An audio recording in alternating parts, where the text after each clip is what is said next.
ఓం శ్రీమాత్రే నమః. అందరికీ నమస్కారం అండి. ఈ సృష్టిలో మనిషి ఎదుర్కొనే కష్టాలలో అతి ప్రధానమైనది దారిద్ర్యం.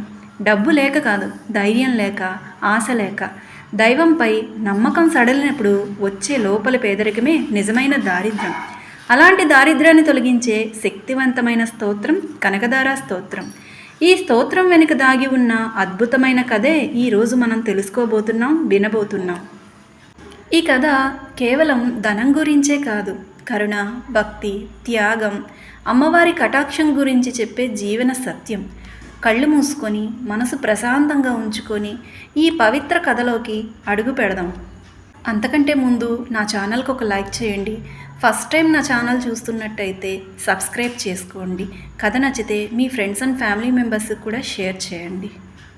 పూర్వం ఒక గ్రామంలో ఒక అత్యంత పేద బ్రాహ్మణ కుటుంబం ఉండేది.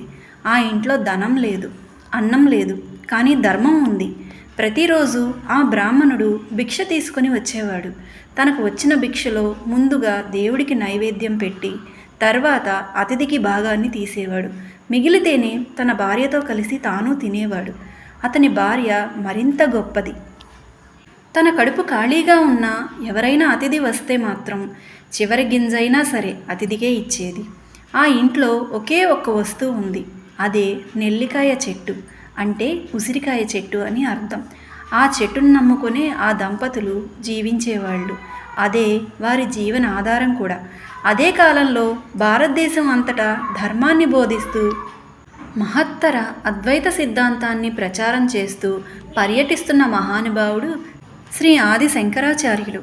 ఒకరోజు భిక్షాటన కోసం ఆయన ఆ పేద బ్రాహ్మణుడి ఇంటికి వచ్చారు. ఇంట్లో ఏమీ లేదు, కానీ ఆ బ్రాహ్మణుడి భార్య ముఖంలో ఎటువంటి సంకోచమూ లేదు.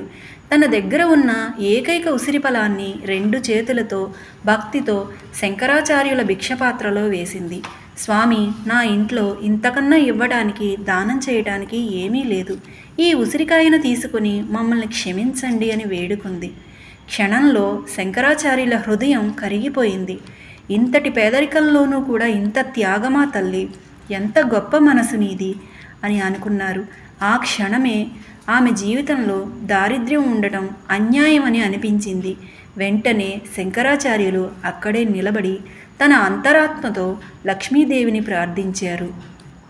అమ్మ, ఈ గృహిణికి కనీస జీవన సౌఖ్యం ఇవ్వు, వీరింట స్థిరలక్ష్మిగా నిలువు తల్లి అని ప్రార్థించారు. కానీ లక్ష్మీదేవి ప్రత్యక్షమై ఇలా చెప్పింది, శంకర, ఈ స్త్రీ గత జన్మ కర్మల వలన దారిద్ర్యం అనుభవిస్తుంది. నేను ఆమె ఇంటికి రావడం ధర్మవిరుద్ధం నాయనా అని అంది. అప్పుడు ఇలా శంకరులు ప్రశ్నించారు, అమ్మ, ఇంత త్యాగం, ఇంత భక్తి ఉన్న చోట కర్మలు కూడా కరుగుతాయి కదా. అలాంటి ఈ ఇంటికి నువ్వెందుకు రావు? అలాంటి ఈమెను కరుణించలేవా అని ప్రశ్నించాడు.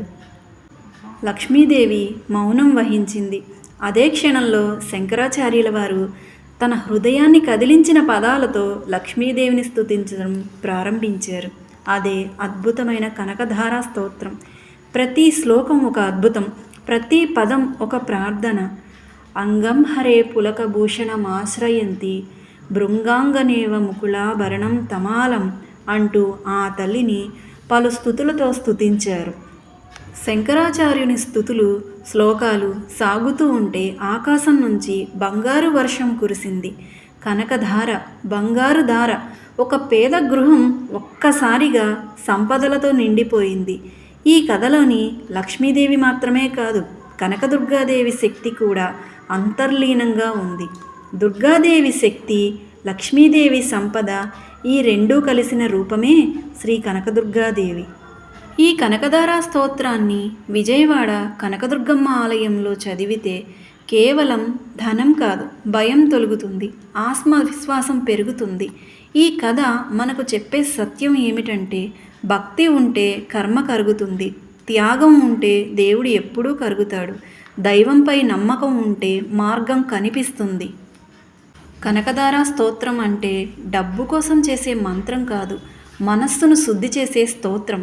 భక్తులారా, మీ ఇంట్లో సమస్యలు ఉన్నా, ఆర్థిక కష్టాలు ఉన్నా, మనసు దిగులుగా ఉన్నా ప్రతిరోజు ఒక్కసారి అయినా ఈ కనకధార స్తోత్రాన్ని చదవండి లేదా వినండి. ఆ అమ్మవారి కటాక్షం మీ జీవితంలో తప్పక ప్రవహిస్తుంది. ఓం శ్రీ కనకదుర్గాయే నమః అని కథ విన్నవారందరూ కామెంట్లో పెట్టండి. కథ నచ్చితే మీ ఫ్రెండ్స్ అండ్ ఫ్యామిలీ మెంబర్స్కి కూడా షేర్ చేయండి.